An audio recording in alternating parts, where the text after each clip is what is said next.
I am back with episode 2 of what I have apparently called Skeindeer knits. Just thought we could kick things off by talking about my trip to Cambridge, which I went to last Friday. I went there with my boyfriend because he was a student at King's College there back in the days. So he's a senior member now, so we were going to go have a high table dinner and be a bit fancy. But unfortunately they cancelled that dinner, so instead we just went to a pub, which was lovely. But the most awesome thing was when we went punting. So apparently my boyfriend knows how to punt, so I just got to have my like little private punting tour in the river, seeing all the colleges, which for someone who's always studied in London, it's pretty awesome. One of the most fun things is that in King's College you're not allowed to walk on the grass unless you're a senior member or unless you're accompanied by a senior member. So we just walked across the grass looking like we probably were breaking some rules, but yeah, that was pretty cool. Perhaps more exciting for those viewing this knitting podcast was that I went to the sheep shop in Cambridge. That was pretty much the first thing I did, and yeah, it's gorgeous, just a very cute little shop. They were actually having a little knit meet up there, it looked like, when I arrived, but I just kind of walked quietly about the place just looking at the yarn. And I decided to sort of get into this sort of multicolored variegated yarn hype of like the knitting podcasts that I've seen. I am very much a solid color knitter. I knit with stranded knitting, so that just makes sense to me. So yeah, I'm just gonna, I want to understand why people love this yarn, because when I see the skeins I definitely understand it. I'm like, whoa, they are beautiful, they are amazing, they're just gorgeous. People who make these are really talented, but I can't imagine how they will look like when I knit them up. Are they gonna look nice in a garment? Obviously I can't use them in a garment like this, which I will get back to. So I might have to like look further than my usual comfortable stranded knitting zone and maybe start knitting some shawls, maybe some more socks. But yes, let's have a little closer look at the stuff that I bought in the sheep shop.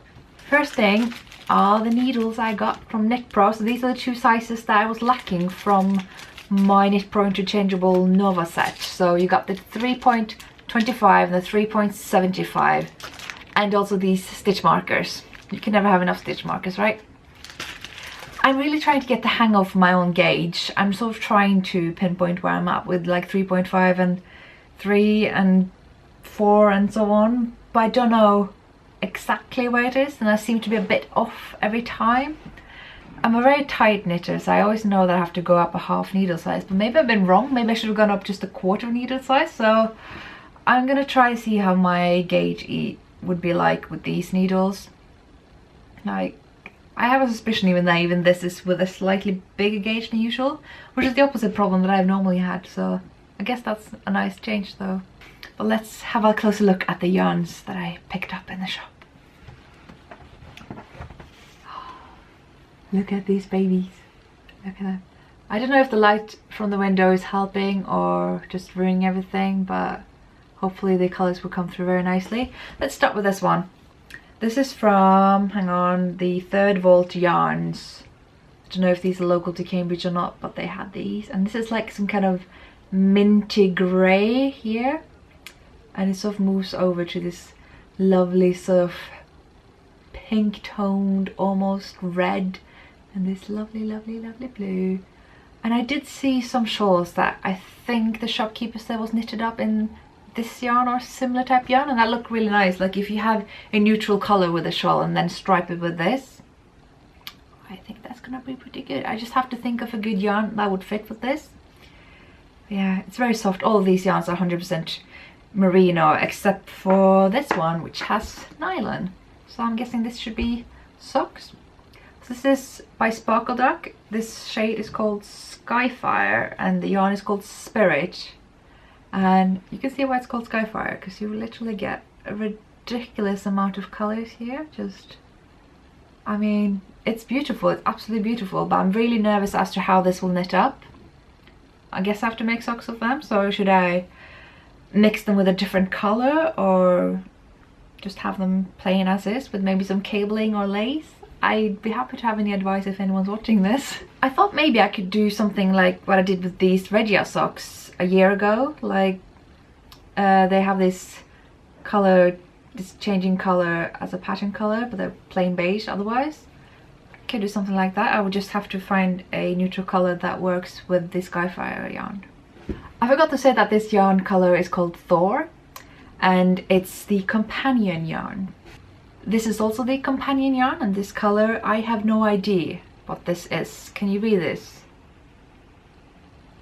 Yeah, if you can read this and tell me what this color is, that would be nice. But for what? Meanwhile, this is purple, so purple with little blue and red stripes in it.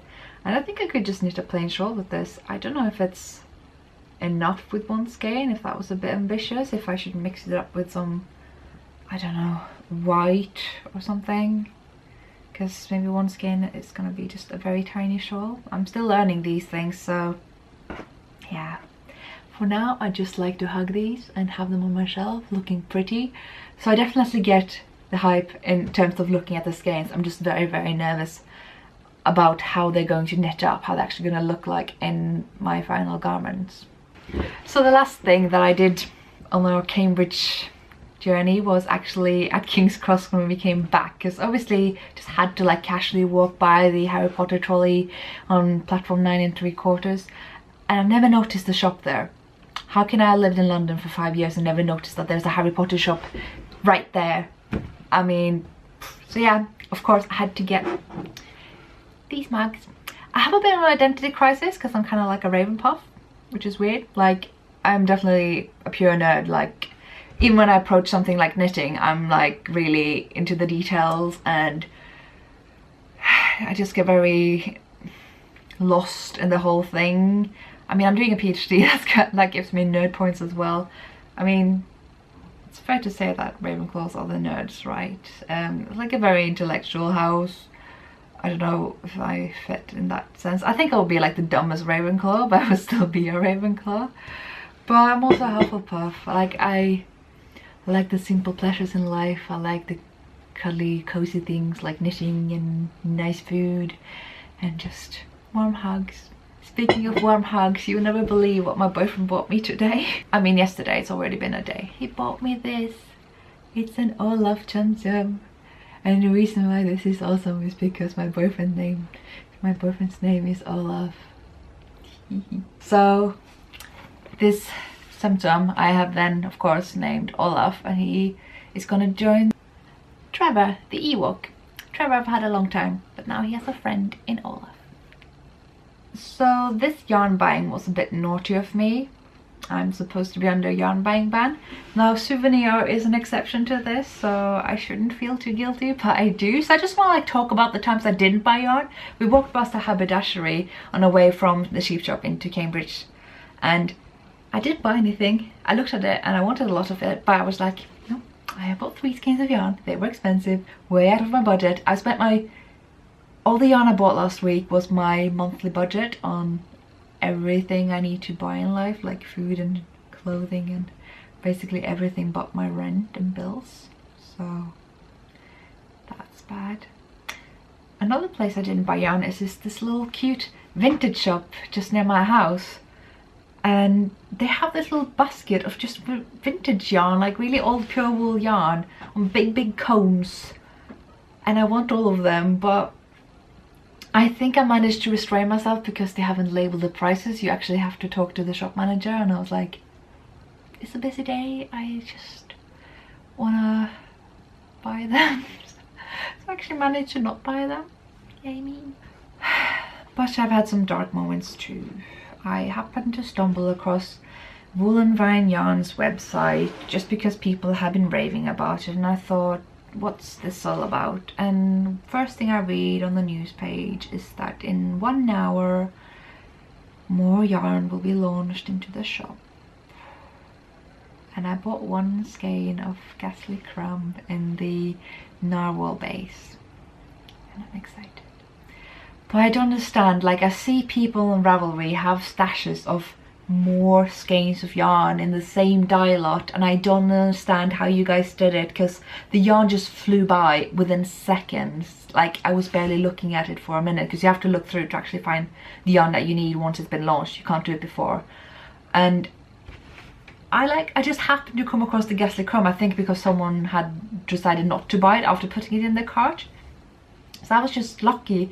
And now I really want 2 skeins of the Outlander color and the Volke base, but I don't know how I'm gonna be able to get it in the same dye lot, because it's just so quickly the shop just gets emptied in a flash of light. Wow, I'm happy for the dyer, because that's good business. But yeah, I was also a bit naughty when I went to Loop, but it was planned, so that's something, right? I bought these sock blockers and I just put my new blue Serbu socks on them because I want to show off the blockers and just show you how well they work. So this is by, what's the label say? Hang on. Bright Spun Stainless Steel Sock Blockers. So yeah, I actually picked up the medium size, but luckily I tried them on while having the knit night in the shop, and turns out medium is way too small for me. They didn't stretch my socks at all, so I had to go for the larger size of socks, and I'm only like size 39 or 40 in European sizes, so I don't know what you're gonna do when you're actually making male size socks. But for those of you who are like, yeah, 39, 40 in women's size, you definitely should go for the largest size of sock blockers in this brand, which is good news for you, those of you who have to order online, because you can't try these out the way I did, of course. So yeah, large sock blockers, good stuff. And I also bought these tiny needles in size 3, 30 centimeters from Addi. I just really like the 30 centimeter Addi needles. They're really good at knitting socks with. They're a bit too wide for mittens, but I can definitely do socks with these. I've tried 20 centimeter Addi circular needles, but those are impossible to knit with for me. I have to go with Chiagu for those, which I'm not really that stoked about, because I find their cables a bit too stiff for me. And I was really angry when I first bought them, because I thought they would be really good, but their cables were so gluey, like it sort of snagged on my yarn. But that actually went away as soon as I've just knitted a few rounds. So still recommend the really short Chiagu or Chiagu, I don't know how to say it, but yeah, they are actually very good. Good, so now that we've covered my recent acquisitions, we can talk about my finished objects so that I can feel better about myself, even though more yarn is coming in than what's going out. I finished the circle socks, because here's one, and here's the other. I'm gonna put them on the sock blocker so that you can see them more properly. There we are. So these are the circle socks. I don't know if you can actually see the circles because of the variegated yarn I used, but I kind of like that they don't come across quite clearly. I think that's pretty cool. So yeah, I kind of like the bottom of them more than the top. I think I mentioned that in the last episode. But yeah, they're pretty cool. They're not my color at all. Thinking I might actually be able to submit these for the Along the Lanes knit along of, I think it's called Battle Against Boring or something, because these are definitely colors I would not normally use. Beige is alright, but green and pink, they're just very sort of baby colored for me. I mean, these are my colors. These, not so much. So I'm thinking Christmas presents, maybe. I'm still very happy about them. They're a bit short. Like, I didn't knit them as long as I should have. They should have been probably this much longer.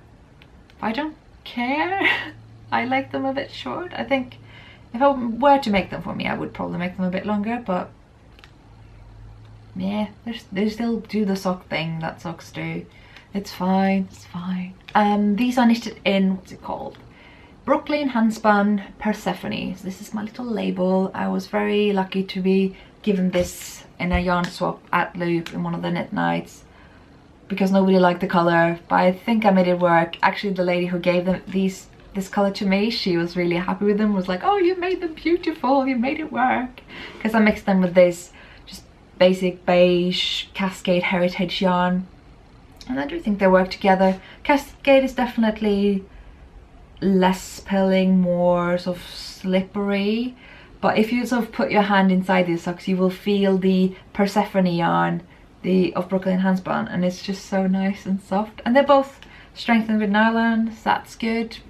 And lastly, my other finished object for this week, which is unusual for me because I don't only have any finished objects per week, but I have 2 this week, so. And that's the scarf. It's the Trillion shawl or scarf or something. It's in Madeline Tosh sock yarn, which shouldn't be called sock yarn because it doesn't have any nylon. It's got a good twist though. But yeah, it's finished. It's not blocked, so these little holes you get along the side are not really showing that well. So I have to block it. I just don't know how to block yet. Just soak and stretch, right?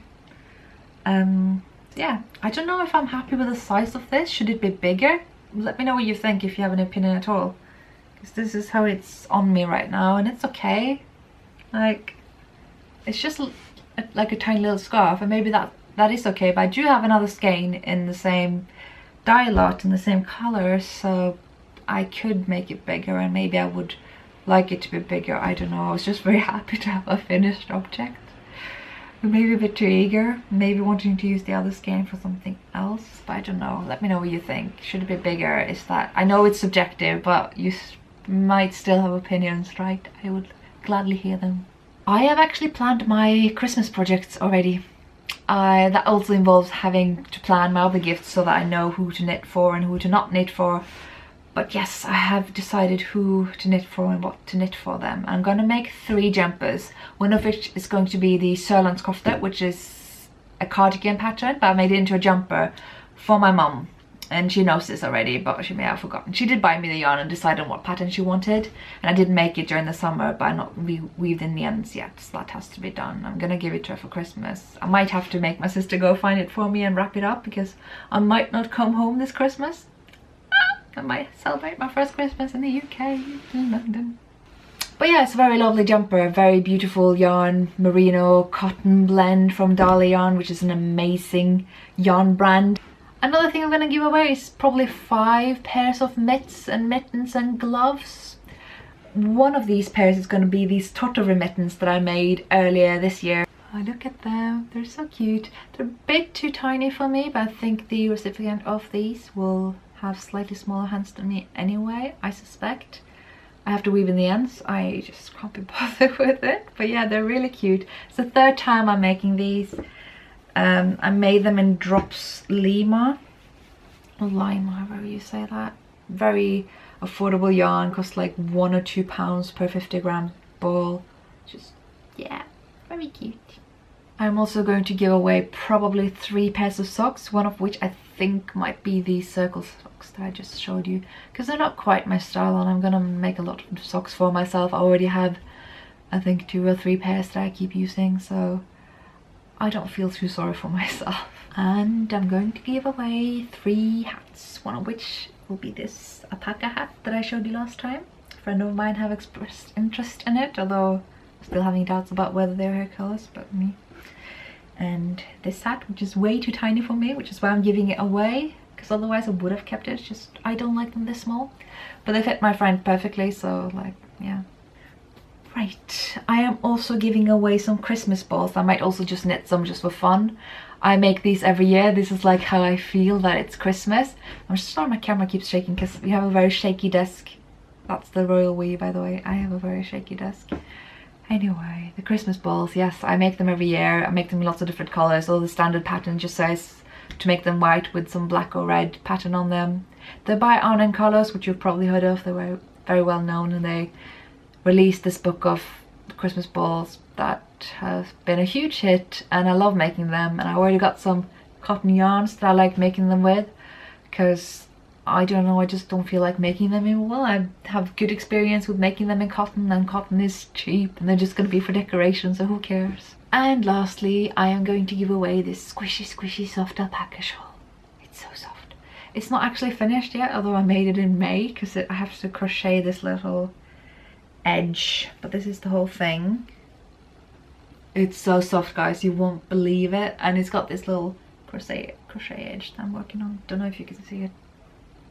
This, I don't know if I'm gonna keep this edge or not. It's a bit of extra work, but it might just be like a nice little finish.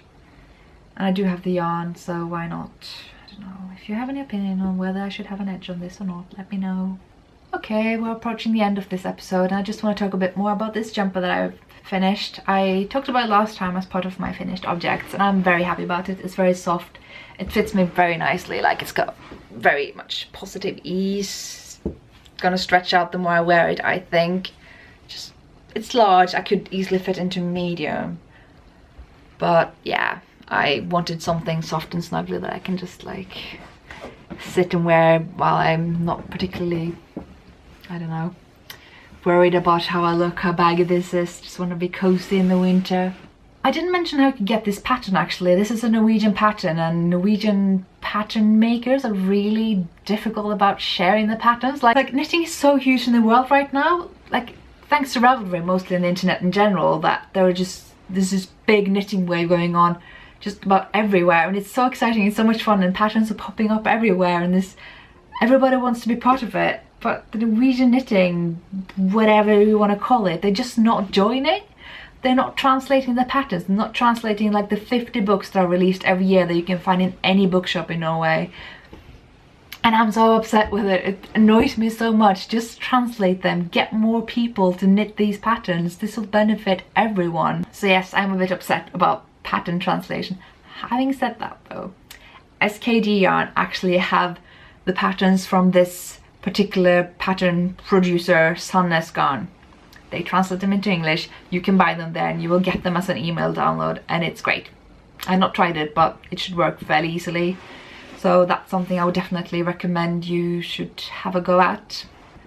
A little piece of caution though, they like to recommend, Sandnes Yarn, they like to recommend that you knit in alpaca, because alpaca is a really big deal in Norway right now, which is weird because it doesn't work with Norwegian style knitting. It doesn't work with strand knitting, in my opinion. You could do an alpaca wool blend maybe, but alpaca alone is going to drape, it's going to sag, it's not going to hold the pattern up and sort of have each stitch like hold each other, and it will just sag. Like, I can show you an example actually. I have these mitts that I made for myself years ago, and you can see how these stitches are. They don't seem very integrated, and this is a very light garment so that you're not gonna get the big sag, but still, like, the stitches are like, you can see the individual loops everywhere. I mean, compare to this, these stitches very much become very uniform together. Even this is a superwash, which kind of behaves a bit like alpaca.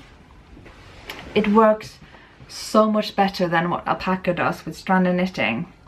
And when you make a huge garment, you will very easily end up with a dress instead of a jumper. I know so many people who made the Nancy cardigan by Sandnes Yarn, and they made a jumper. They like made it as long as they wanted it, but over time, over not a lot of time actually, it has sagged into a dress. It's down to the knees. It's a bit of a shame. Like, they're really happy with the project, my friends who both have had this happen to them, but obviously they would rather have avoided this happening, and it can be avoided if you knit with pure wool, preferably not superwash. If you do it with superwash, then you're running that risk.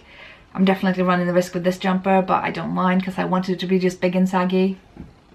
So yeah, just a note of caution. If they do say alpaca, then maybe look at the substitute yarns and see if you want to use some of the wool types as well. As long as you can achieve the same gauge, I think that's fine. But yeah, this whole jumper thing is a bit ridiculous now. I mean, as you can see, I've already made some mitts that go with this pattern. Last Christmas I also made this hat that is the same pattern. It's really big and baggy. It's way too big because I can never get hat sizes right. I kind of like it because I can like stuff all my hair inside and not worry what the wind is going to do with it and whatever. So I just walk around like this in the winter. Yeah, it's lovely. This is made with Dali yarn, the Falk yarn. It's very nice and soft. And my auntie was so nice to make a laptop jumper. It's a little thing that I always put my laptop in wherever I go travel. So yeah, I match my laptop now.